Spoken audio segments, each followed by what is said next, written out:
Bonjour à tous, j'espère que vous allez bien. Je vous retrouve aujourd'hui pour une nouvelle vidéo dans laquelle on ne va pas parler d'un jeu en particulier, mais d'un outil, le Unreal Engine 5, qui est un moteur de jeu développé par Epic Games, dont on entend maintenant parler depuis à peu près 2 ans, puisqu'il avait été révélé au Summer Game Fest de 2020. J'avais envie de faire une vidéo sur ce sujet-là bien précis, parce que je vois beaucoup de nouveaux projets utilisant ce moteur-là, beaucoup de démonstrations, et je trouve que globalement, c'est ultra impressionnant. Dans cette vidéo, j'ai donc décidé de vous faire une petite présentation de l'Unreal Engine 5, de vous montrer quelques exemples de projets déjà réalisés qui ne sont pas forcément centrés sur le style jeu de course, mais qui peuvent donner une idée globale de ce que peut faire l'Unreal Engine 5 et d'imaginer ce que ça pourrait donner sur un jeu de course nouvelle génération. Et puis ensuite, on parlera un petit peu des risques liés à l'utilisation massive d'Unreal Engine 5, puisque comme pour chaque grosse innovation technologique, il y a une bonne façon d'utiliser, mais il y a aussi de mauvaises façons. Évidemment, je ne suis pas un gros spécialiste de l'Unreal Engine, j'ai déjà joué évidemment à beaucoup de jeux qui ont été faits sous ce moteur-là, mais je n'en développe pas, donc je vais pas rentrer ultra loin dans les détails sur ce moteur-là. Et j'espère que les puristes parmi vous et les utilisateurs côté, on va dire, développement de Unreal Engine 5 ne se sentiront pas offensés. Si vous avez des précisions à apporter, n'hésitez pas à les mettre en commentaire. Si la vidéo vous a intéressé, que vous avez envie de donner un petit peu votre avis sur les différents jeux présentés ou sur ce que vous imaginez possible grâce à l'Unreal Engine 5, n'hésitez pas à le mettre en commentaire. Ça soutient la chaîne, ça améliore le référencement et ça peut donner des pistes pour de prochaines vidéos. Et puis n'hésitez pas à laisser un petit like et à vous abonner pour les prochains contenus. Ça aussi, ça soutient la chaîne et ça vous coûte rien de plus. Donc l'Unreal Engine 5, qu'est-ce que c'est? C'est la 5e évolution du moteur Unreal Engine qui est développé par Epic Games.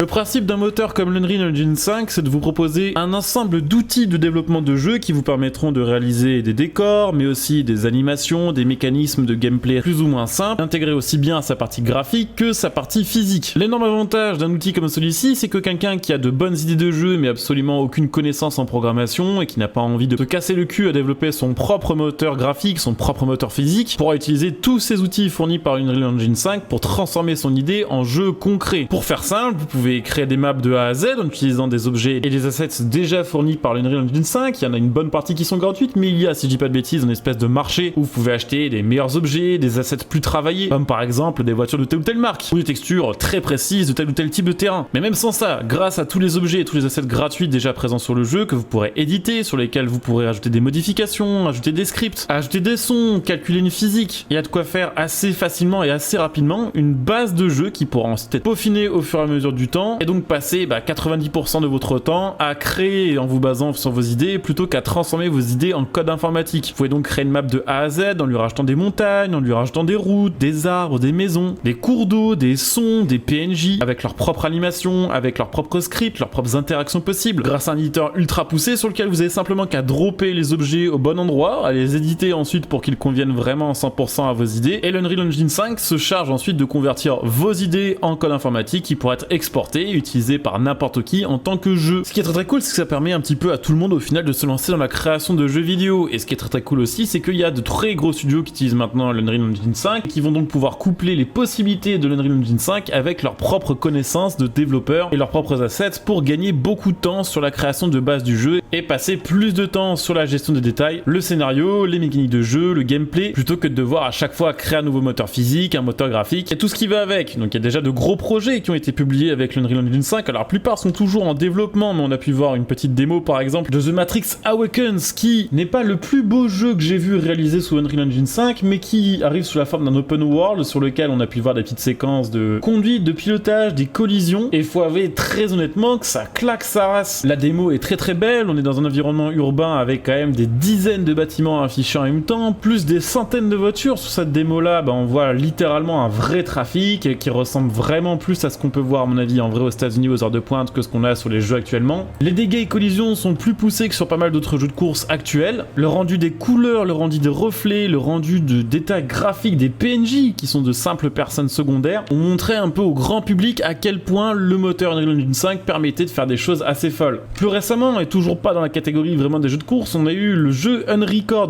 dont vous avez peut-être entendu parler, qui est un jeu développé par des Français. Alors c'est un jeu de type FPS mais qui a des graphismes tellement réalistes que pas mal de gens au début ont cru que c'était un espèce de montage de quelqu'un qui s'est simplement filmé en vrai avec une GoPro pendant ses parties d'airsoft, alors que pas du tout. Il s'agit bien d'un jeu vidéo qui va sortir dans quelques temps et c'est vrai que graphiquement c'est bluffant, le rendu des couleurs est ultra naturel. Effectivement, il y a quelques objets, on voit que c'est un jeu vidéo, les barils, le camion qu'on peut voir dans certaines séquences, mais c'est bluffant. Il y a pas mal d'autres gros projets qui sont attendus sur ce moteur-là, comme The Day Before, s'il sort un jour, le Witcher 4, Payday 3, Kingdom Hearts 4. Et pour l'instant, même s'il n'y a pas de gros jeux de course modélisés avec l'Unreal Engine 5, il y a des petits jeux indépendants qui commencent à sortir et qui sont développés sous ce moteur-là. Notamment quelques projets de youtubeurs comme celui de Hazardous qui a fait une vidéo "J'ai fait un jeu de course sans aucune expérience de développement", ou des projets d'autres youtubeurs, ou même des projets servant, on va dire, de guide pour bien comprendre le fonctionnement de l'Unreal Engine 5, où on voit qu'en une dizaine d'heures de développement, des gens qui n'y connaissent absolument rien arrivent à proposer une base de jeu de course tout à fait correcte. Alors effectivement, on voit sur la vidéo que je vais vous montrer le projet de Hazardous que graphiquement c'est pour un jeu développé en 10 heures assez bluffant. Alors c'est pas ultra détaillé, ça vaut pas un Forza Horizon 5, on est d'accord, mais c'est aussi parce que la personne qui a fait ce projet-là n'a utilisé que des assets gratuits, ce qui veut dire que par exemple la voiture, un asset 3D gratuit et que la personne aurait pu payer pour ajouter, je sais pas, un modèle Lamborghini par exemple. Pareil pour les arbres, les textures de route, on voit que c'est joli, qu'on a les effets de lumière typiques d'Unreal Engine 5 qui rendent très bien, une excellente fluidité, une physique basique mais correcte pour un truc développé en 10 heures encore une fois, et une map assez détaillée là aussi pour quelque chose qui était réalisé en 10 heures. Imaginez maintenant une équipe de 10 personnes qui travaillerait avec ce moteur-là, 8 heures par jour pendant un an. Je pense qu'on aurait quelque chose qui égalerait tout à fait ce qu'on a actuellement en termes de AAA pour un coût bien plus faible. C'est vrai qu'en termes de facilité d'utilisation, en termes de rendu graphique et d'optimisation, Unreal Engine 5 fait quand même très fort. Et je pense qu'on est nombreux, après avoir découvert l'Unreal Engine 5, à se dire qu'on avait hâte de voir un gros studio utiliser un petit peu de moyens pour créer quelque chose typé open world avec des milliers de voitures, des graphismes photoréalistes, une physique réaliste, des sons tirés de vraies voitures, bref, quelque chose qui est faisable avec l'Unreal Engine 5. Honnêtement, je pense que ça va finir par arriver. Et je pense très honnêtement que les premiers gros jeux de ce style réalisés sous Unreal Engine 5 seront assez époustouflants. En tout cas, les premières années, puisque quand on donne la possibilité à des milliers de gens de réaliser facilement des jeux vidéo qu'ils vont pouvoir développer en un week-end et poster ensuite sur Steam pour 5 balles, on va finir, à mon avis, par rencontrer le problème suivant. Le gros souci des jeux réalisés sous Unreal Engine 5, c'est que même lorsqu'ils sont retravaillés par de vrais développeurs, que les assets utilisés sont des assets signature au projet, on finit toujours un moment ou l'autre à retrouver l'esprit Unreal Engine 5, la patte de ce moteur-là, comme c'était le cas avec Unreal Engine 4. Il y a des éléments en signature de ce moteur-là qu'on retrouve sur tous les jeux qui sont réalisés avec, qui font que parfois, dans les moins bons des cas, à peine un nouveau jeu acheté, on a l'impression de se retrouver avec un DLC d'un autre jeu, parce qu'on y retrouve le même feeling général. En ce qui concerne les jeux de course, imaginez que dans 4, 5, 6 ans, Forza Horizon, The Crew, Need for Speed et Gran Turismo soient réalisés sur le même moteur, sur Unreal Engine 5 par exemple. Est-ce qu'on prendra autant de plaisir à passer d'un Forza à un Gran Turismo, à un Need for Speed, à un The Crew, si on retrouvait sur ces 5 licences le même type de rendu graphique et le même type de base de physique? Je ne pense pas, et c'est pour ça qu'il faudra faire bien gaffe dans les années à venir, que chaque jeu et chaque projet en développement ait sa signature qui le rendra unique et qui fera qu'on ne le confondra pas avec un autre jeu. En tout cas, je pense que ce cas n'est pas prêt d'arriver, en tout cas pas avant de nombreuses années, puisque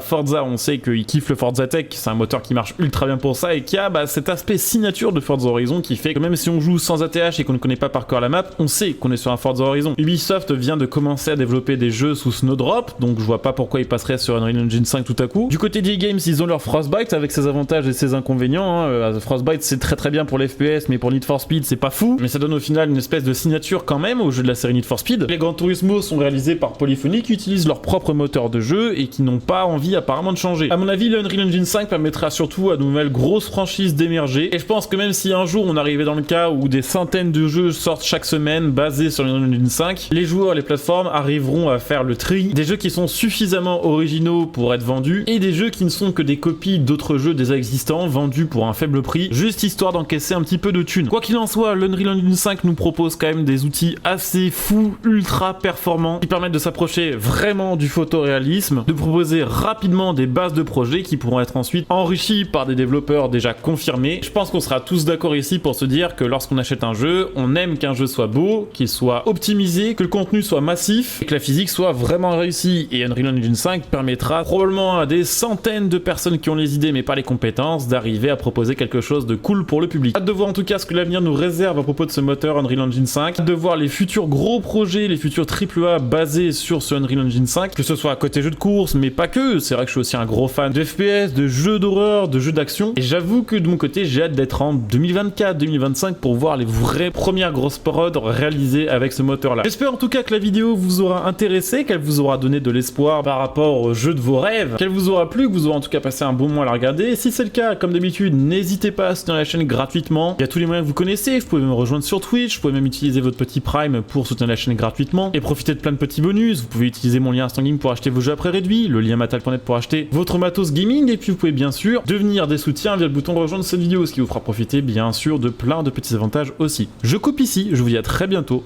bon jeu à tous, ciao.